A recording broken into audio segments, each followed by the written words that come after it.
lights went down when you feel lost in your shadow. Don't feel alone, don't scream so loud. We are living in this cruel world. Broken but strong, gotta move on. You're not a bakery of life. Equip my soul, find the real gold. I'll fulfill what I started.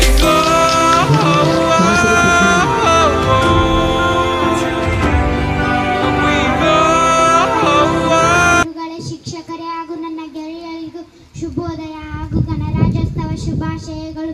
ನನ್ನ ಈ ಭಾಷಣದಲ್ಲಿ ಸಂವಿಧಾನದ ರಚನೆ, ಜಾರಿಗೆಗೊಳಿಸೋದು ಇವೆಲ್ಲದರ ಕುರಿತು ತಮ್ಮ ತೊದಲುಡಿಗಳ ಮುಖಾಂತರ ವೇದಿಕೆಯಲ್ಲಿ ಹಂಚಿಕೊಂಡಿದ್ದಾರೆ.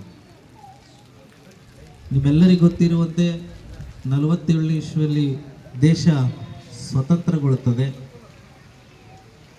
ಸ್ವತಂತ್ರಗೊಂಡ ದೇಶಕ್ಕೆ ಈಗೆಲ್ಲ ನಮ್ಮ ವೈಯಕ್ತಿಕ ಜೀವನದಲ್ಲಿ ಗಮನಿಸಿದರೆ ಒಂದು ಮನೆ ಕಟ್ಟೋದು, ಒಂದು ಹೊಲವನ್ನು ನಮ್ಮದಾಗಿಸಿಕೊಳ್ಳುವ ನಿಟ್ಟಿನೊಳಗಡೆ ಒಂದು ಬೌಂಡ್ರಿ ಅಂತೀವಲ್ಲ, ಹೊಲಗಳಿಗೆ ಹೆಂಗೆ ಒಡ್ಡು ಹಾಕಿರ್ತೀವಿ, ಇಲ್ಲಿವರೆಗೆ ಇದು ನಮ್ಮದನ್ನು ಚೌಕಟ್ಟುಗಳು. ಮನೆ ಅಂತಂದರೆ ಇರುವ ನಮ್ಮ ಜಾಗದಲ್ಲಿ ಅದಕ್ಕೊಂದು ಚೌಕಟ್ಟನ್ನು ನಿರ್ಮಾಣ ಮಾಡಿ ನಾವು ಎಲ್ಲಿ ಅಡುಗೆ ಮನೆಯಲ್ಲಿರಬೇಕು, ದೇವ್ರ ಮನೆಯಲ್ಲಿರಬೇಕು, ಈ ಥರ ಒಂದು ಪ್ಲ್ಯಾನ್ ಮಾಡಿ ನಮ್ಮ ಇರುವ ಮನೆಯನ್ನು ಕಟ್ಕೊತೀವಿ. ಯಾಕೆ ನಾವು ಇರುವವರೆಗೂ ನಮಗೆ ಬೇಕಾದ ಹಾಗೆ ಆ ಮನೆ ಉಪಯೋಗ ಆಗಬೇಕು ಅಂಥೇಳಿ. ಹಾಗೆ ದೇಶ ಸ್ವತಂತ್ರಗೊಂಡ ಮೇಲೆ ಆ ಸ್ವಾತಂತ್ರ್ಯಕ್ಕೋಸ್ಕರ ದುಡಿದಿರುವಂತಹ ಎಲ್ಲ ಮಹಾನ್ ಸ್ವಾತಂತ್ರ್ಯ ಹೋರಾಟಗಾರರು, ಎಲ್ಲ ಕ್ಷೇತ್ರಗಳ ಪರಿಣಿತರು. ಈ ದೇಶ ಸ್ವಾತಂತ್ರ್ಯಗೊಂಡು, ಆದರೆ ಇದರ ಬೆಳವಣಿಗೆ, ಇದರ ಭವಿಷ್ಯ, ನಾಗರಿಕರ ಜೀವನ ಇದು ನಡಿಬೇಕಂದ್ರೆ ಈ ದೇಶಕ್ಕೆ ಒಂದು ಚೌಕಟ್ಟು ಬೇಕು. ಇಲ್ಲಿ ಒಂದು ಧ್ವಜಾರೋಹಣ ಮಾಡಿದ್ದೀವಿ, ಆ ಧ್ವಜಾರೋಹಣಕ್ಕೆ ಕಟ್ಟೆಗೆ ಒಂದು ಸುಂದರವಾಗಿ ಕಾಣಲಂತ ಒಂದು ಚೌಕಟ್ಟು ಹಾಕಿದ್ದೀವಿ. ಹಾಗೆ ದೇಶ ಆರ್ಥಿಕವಾಗಿ, ಸಾಮಾಜಿಕವಾಗಿ, ರಾಜಕೀಯವಾಗಿ, ಶೈಕ್ಷಣಿಕವಾಗಿ ಎಲ್ಲ ರೀತಿಯಿಂದ ಬೆಳಿಬೇಕು ಅಂತಂದರೆ ಇದಕ್ಕೊಂದು ಸುಭದ್ರವಾದ ಚೌಕಟ್ಟು ಬೇಕು. ಆ ಚೌಕಟ್ಟೆ ಸಂವಿಧಾನದ ಮೂಲಕ ಈ ದೇಶಕ್ಕೆ ಜಾರಿಗೆ ಬಂತು.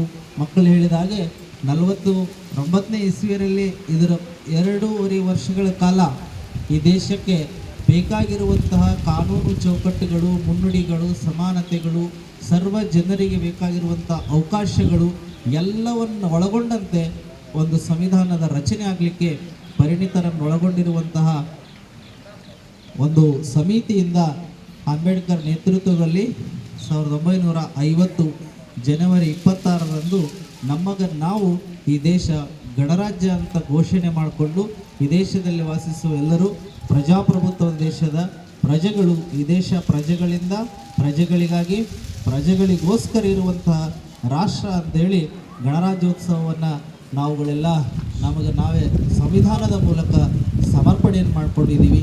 ಇದೀಗ ತಾನೇ ನಮ್ಮ ಮಕ್ಕಳ ನೃತ್ಯ ಮಾಡಿದ ಹಾಗೆ ಅದರಲ್ಲಿ ಸಂವಿಧಾನದ ಪೀಠಿಕೆಯೊಳಗಡೆ ಇಡೀ ಆ ಗ್ರಂಥದ ಅವತರಣಿಕೆ ನಮ್ಮೆಲ್ಲರಿಗೂ ಗೊತ್ತಾಗ್ತದೆ.